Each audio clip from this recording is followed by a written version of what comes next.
Thank you. Merci, Monsieur le Président. Merci à la représentante spéciale, Maria Isabel Salvador. Merci à Madame Monica Djouma et à Madame Pascale Solage pour vos interventions. J'aimerais saluer les efforts déployés par l'ensemble de l'équipe du BINU à Haïti. D'après le rapport trimestriel du secrétaire général et suite aux interventions que nous avons entendues, il ressort très clairement de cette situation qu'il existe des tendances terribles de violence sexuelle, de recrutement d'enfants par les gangs.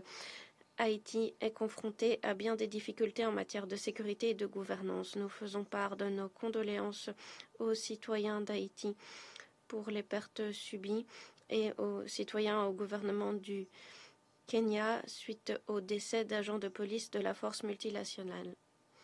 Madame Salvador, nous saluons les équipes que vous déployez avec votre équipe pour mettre en œuvre le mandat du BINU. Mais comme votre rapport l'indique clairement, la situation sécuritaire entrave la mise en œuvre du mandat. Les violences perpétrées par les gangs sapent les services critiques dont a besoin le BINU pour mener à bien son mandat. À l'heure actuelle, le BINU conserve une équipe très limitée sur le terrain, alors que le reste du personnel travaille à distance. De plus, l'appui médical du BINU se limite à un seul médecin et un volontaire des Nations Unies et un infirmier à mi-temps. Cela entrave également la capacité de mise en œuvre du mandat. Comme le BINU et la représentante spéciale l'ont dit, une mission politique spéciale, même avec un renforcement sécuritaire, n'est pas en mesure de faire face aux enjeux que représentent les violences perpétrées par les gangs. Qui plus est, la question de l'organisation d'élections et la restauration de l'ordre constitutionnel se pose. Les violences perdurent dans la région de Port-au-Prince, mais aussi maintenant au-delà de la capitale.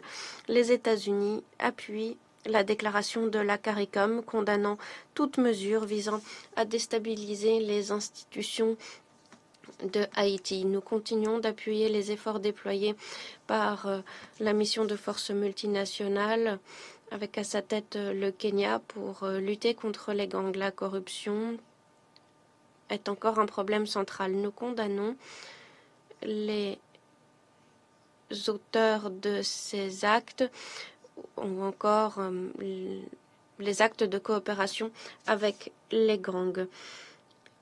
Ces conditions sont propices aux gangs et nous éloignent encore d'une solution.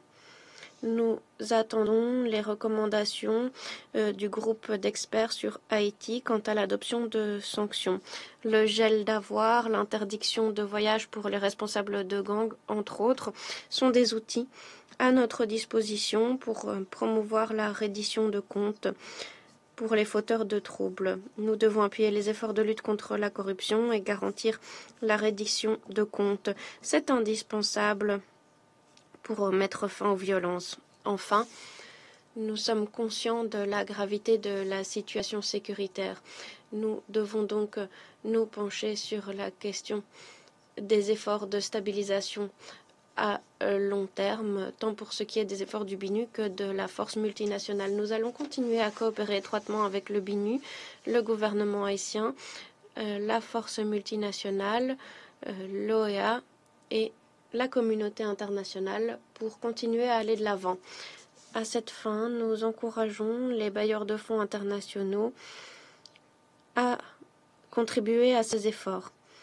Alors que nous avons l'intention d'aider Haïti à garantir la paix, la stabilité et la prospérité, et alors que nous sommes reconnaissants aux pays qui ont contribué à titre gracieux ou financièrement à la force multinationale, nous ne pouvons plus assumer à nous seuls le fardeau.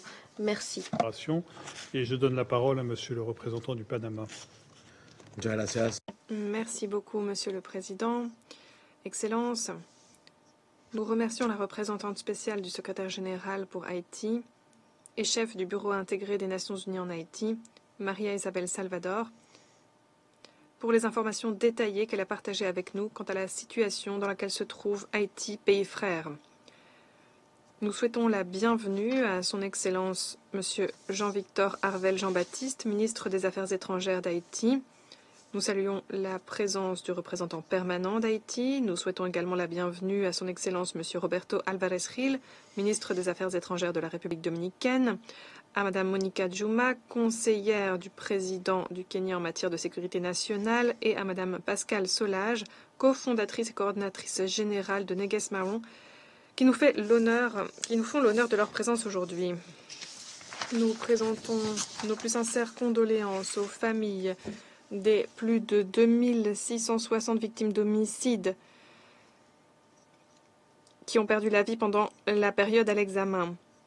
Nous transmettons également nos condoléances aux êtres chers de Samuel Kaitwai et Bénédicte Kabirou, membres de contingents de police de la mission multinationale d'appui à la sécurité en Haïti, qui ont perdu la vie dans l'exercice de leurs fonctions. Nous transmettons également ce message au Kenya. Nous applaudissons avec le plus profond respect son courage et sa solidarité vis-à-vis du peuple haïtien en ces moments si difficiles. Aujourd'hui en Haïti, il y a plus d'1 million de personnes déplacées internes. Plus de 5 millions de personnes souffrent d'un risque élevé d'insécurité alimentaire aiguë.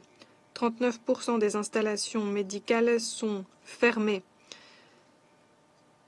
Tous les moyens de transport, par voie maritime, aérienne ou terrestre, sont contrôlés par des gangs. Et des centaines d'écoles ont fermé leurs portes ou sont détruites.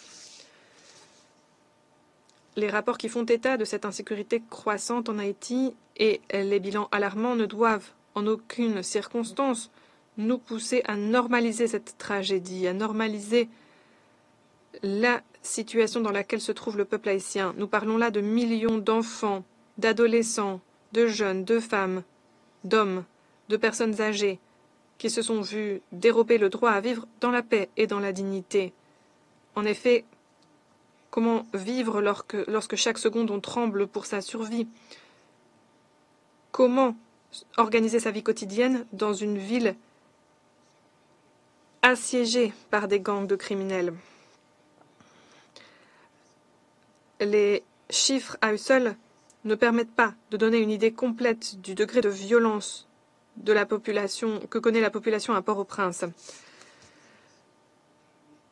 Nous déplorons l'escalade de la brutalité, des attaques visant des patients à l'intérieur d'ambulances, une augmentation alarmante des cas de violences sexuelles ou sexistes ou fondées sur le genre, y compris les viols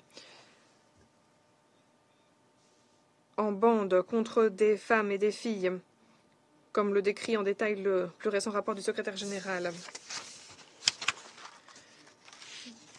Aux yeux du Panama, il ne fait aucun doute que la présence de l'ONU doit être renforcée. Dans ce contexte, nous disons notre appui au BINU et à la mission MSS. Nous applaudissons leurs efforts et leur travail de tous les instants pour répondre aux besoins croissants en matière de ressources humaines et financières.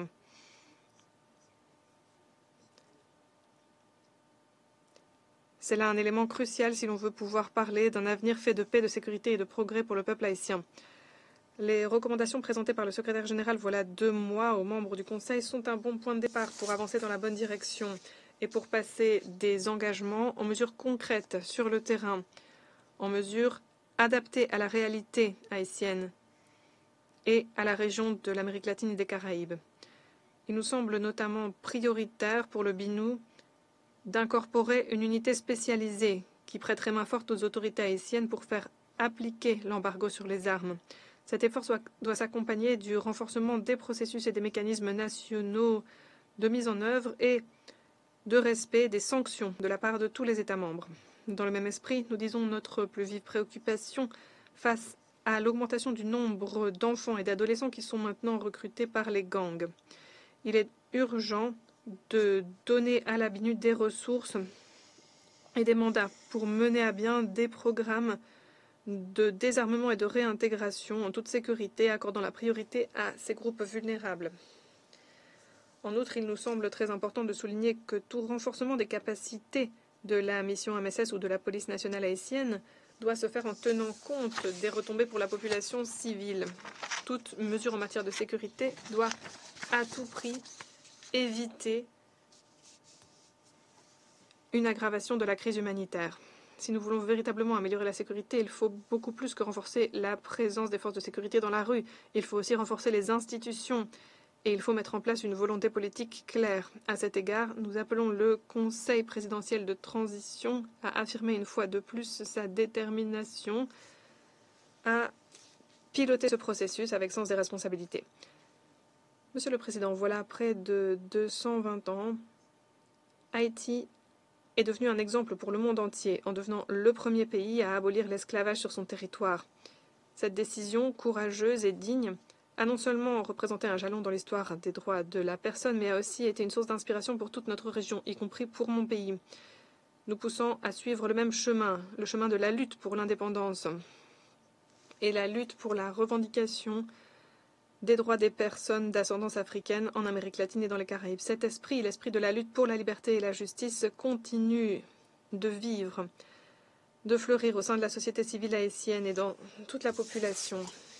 Dans ce contexte, nous saluons la déclaration récente par le président français Emmanuel Macron qui a qualifié la dette imposée à Haïti en 1825 d'injuste.